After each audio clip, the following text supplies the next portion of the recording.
I gotta ask you about this, man. Thinking about your show, this is probably the most legendary episode of your show, man. Hey Blake, show Judge Joe Brown this picture, man, for he can remember the episode. Yeah, look, let me say this. We had 52 weeks of new production every year. And there were 5 days where we showed the new production, 2 cases per year, per day, and that was for 15 years. So that's several thousand cases. I remember that one is real, and as a matter of fact, what we were doing was binding contractual arbitration under California law, under their arbitration, mediation, and judicial statutes. In 2000, the Supreme Court of California issued a 23-page written opinion behind somebody suing us, and they declared that we were doing official arbitration under California law. It was enforceable under California law. I had the authority to find somebody in contempt and have them confined.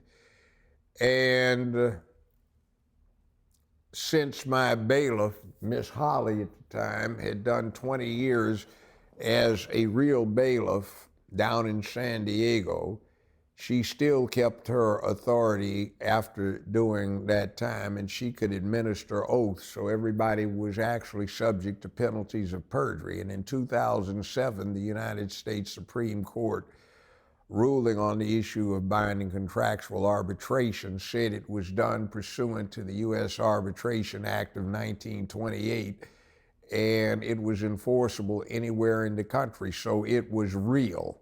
Now, what actually went on is the cases were quite a bit longer than the 7 minutes you actually saw on air.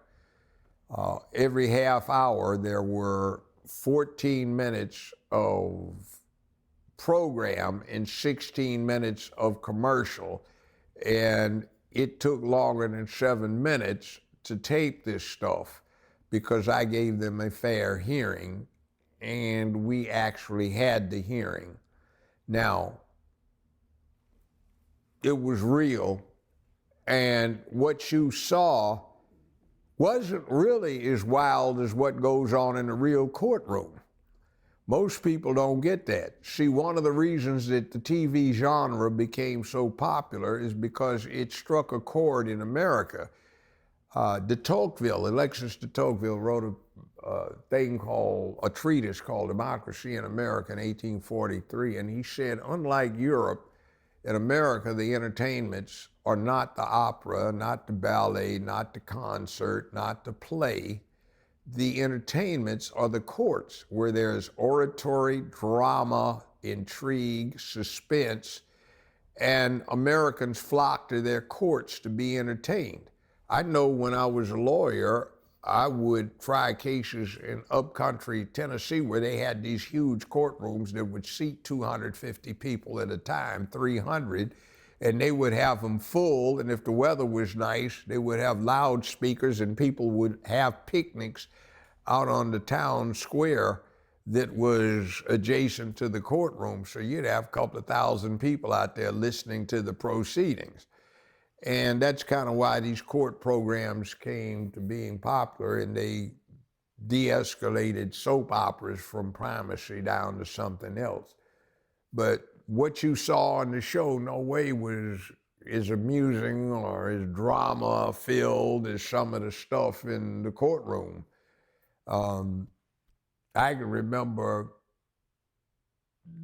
look, okay, before they got all the DNA stuff, let's take a paternity case, okay? I never lost one, and I remember trying one. And this woman had been in the 7th grade for 5 years. So she had made a big issue about my client supposedly knocking it up in the 7th grade, which looked bad, right? So my question to her on cross-examination was going to be, ma'am, please, ma'am, isn't it a fact that you were in the 7th grade for 5 years? She said, when I got, ma'am, please, ma'am, isn't it a fact? She says, all right, I slept with those 8 guys you've got out in the hallway. I admit it. I said, what 8 guys? He said, hell if I know. But she did that. So it got into a little further. Ma'am, please, ma'am, isn't it a fact that you had sex with 3 young men that evening? That's a lie. It was 9 of them. I know how many I can handle. So this went on. So when we got through and it went to final argument, I said, ladies and gentlemen, I think this is going to be the shortest argument of my career. When you lay down in a bed of thorns and roll over, it's awful damn hard to tell which one stuck you. Thank you. We rested. The judge charged the jury. They got up, walked down toward the jury room, and then the bailiff came back here, Your Honor, they seem to have a problem. The judge got up to go look. He said, there's a problem. He said, we've got a verdict. The judge said, you haven't even been in the jury room yet. He said, well, we got a verdict. He said, well, who's the foreman? He said, I'll be the foreman. Everybody said, okay, write it up. So they came back and they walked my client.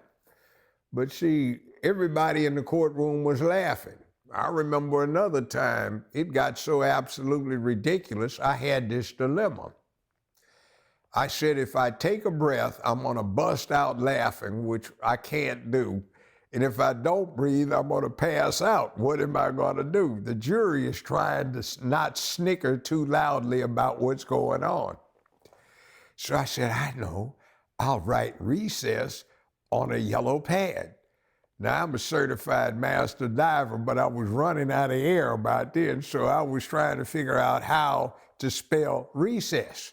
So I couldn't remember, so I just said, we'll take a break, and held the pad up, and everybody started laughing and ran out of the courtroom back to the jury room. Or one case, I had a dingbat lawyer in there, and she's prancing around, and she lays all of the evidence out on the floor between the jury box, which was across from the judge's bench, and me, and she comes up to where the clerks are, and she was really being ignorant, and the clerk said, John, I said, let her go, I gotta see what happens with this. So she stands up on the clerk's desk, right?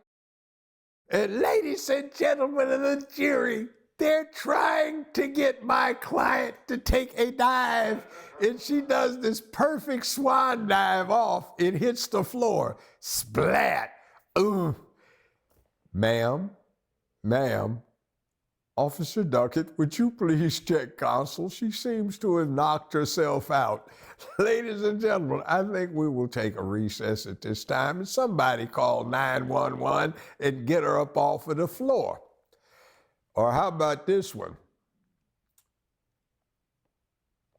Everybody in the courtroom, including the judge and the prosecutors, are ignoring the testimony of the witness.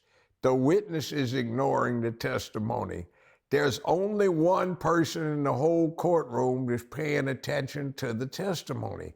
That's this big, heavy-set woman right in the middle of the front row in the jury box. And she's got on one of these granny dresses, floor length, elastic bodice, and she's big, and she's got everything stuck out to here. Why are they not paying attention? There is this huge, monstrous water bug that escaped from Jurassic Park that is walking on the ceiling. And everybody is, oh, what is that? Looking at it, except this one big, heavy-set lady. And the bug loses its grip. It drops down into her bodice. It sounds like Apollo 13 taking off, going to the moon. She launches up athletically and hurdles over the railing and lands plunk on the floor, does 3 pivots on one shoulder like the Three Stooges, and then faints. All of these cops run in with drawn guns for the screaming, And this damn bug runs out, and the cops throw down on the bug, and everybody stands up on the seats while this thing disappears. So the judge is cool. He said, we'll stand in recess. So meanwhile, they bring 911 in here. While they're waiting on 911, they got 3 cops ringing this woman with the guns drawn in case the denizen from Jurassic Park returns. So when they get there, it takes 5 people to get this big woman up on the gurney, and her arms keep dropping. So they keep pulling arms. And meanwhile, they're guarding for the return of this thing that came out of an alien movie. Things like that happen in the real courtroom. Or you remember this thing in Justice for All where the guy was throwing the plates? Yep, I remember that. Yeah, I'm in the courtroom. I'm a lawyer. It's motion day. That was this idiot who was a city attorney that everybody loved to hate, including the judge. The judge had been involuntarily confined in a mental institution for 2 years, which everybody knew about, but he'd gotten over it. And he got mad at this guy, and let's say his name was Tag. He said, "You son of a bitch, how dare you?" And he had 6 volumes of law books up there, big green ones, and he threw them at the guy, and the guy's dug it under the table. So the judge was pretty spry. He vaults over the front of his bench and is down low throwing the books at the lawyers. So he grabs a whole set of the files for the motions that are supposed to be heard that day. He starts throwing them at this guy, chases him out the courtroom door, down the hallway. We're on the 3rd floor. Everybody runs after to watch the action, down the stairway, throwing these Frisbee-like files, chases him out the front door and a block down the main street, throwing these files at him like it's a Frisbee, and the clerk's trotting along, picking up the files off the ground. Now, that was going on. That's for real. Or Lawyer Brown, you got $50 in your pocket? Well, yes, sir, I do. Can I borrow it? Well, yes, sir. I'm going to punch this son of a bitch right in the goddamn mouth. I need a borrowed money. Here's the judge. Or Attorney Williams, you got a problem with the coat, sir? Yes, sir. Sure do have a problem with the goddamn coat. Well, we can settle this man to man. Sure can, Your Honor. How about at Benton's Pub? Let's say at 4:30 for a happy hour. And before they built the courtroom thing that they've got down there, it used to be a bunch of bars and pubs where it is. These old guys got out there, took their coats off, ties off, and they punching it out. They could throw down, you know. So they were putting on a pretty good fight for about 5 minutes. So you guys are going to have a heart attack. So they shook hands. We buy the beer. Come on in, everybody. Hey, beer on us. That's the way they used to roll. I mean, so, you know, this stuff you see these days, these folk are so goddamn uptight and sissified, they don't get it. It's like, there used to be a different kind of day where you get a whole different atmosphere about the way it runs. You son of a bitch, take the jury out. What the hell do you think you doing up in here? Excuse me, Your Honor, but we trying to put on a defense. Does the court want to object to us putting on a proper defense? Hell no, son of a bitch, but God damn it, warn me when you're going to do some shit like that. This is how it be going on. So anyway, I had one famous argument, another one. I had a client who was charged with first-degree murder.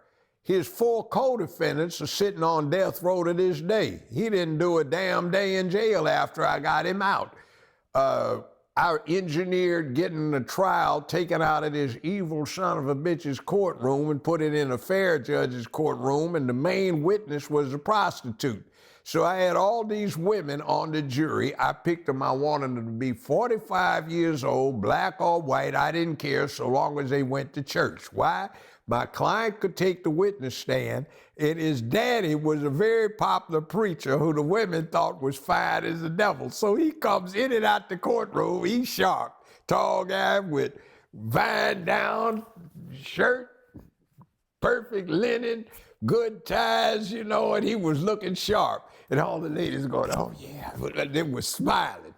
So I put and then they had this prostitute who was the witness. She walked in where she kept having to pull her top together because she was flashing. Little short skirt with a lot of thigh.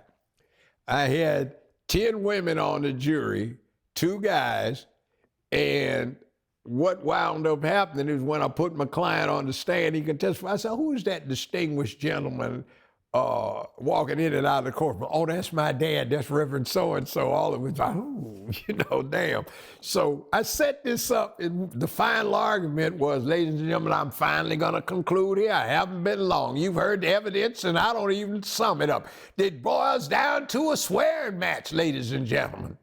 Who are you going to believe? A hoe or the son of a preacher man? Defense rest. They didn't even say out 30 minutes before they walked him. So, you know, it's like stuff like that goes on for real in a courtroom. People have no idea.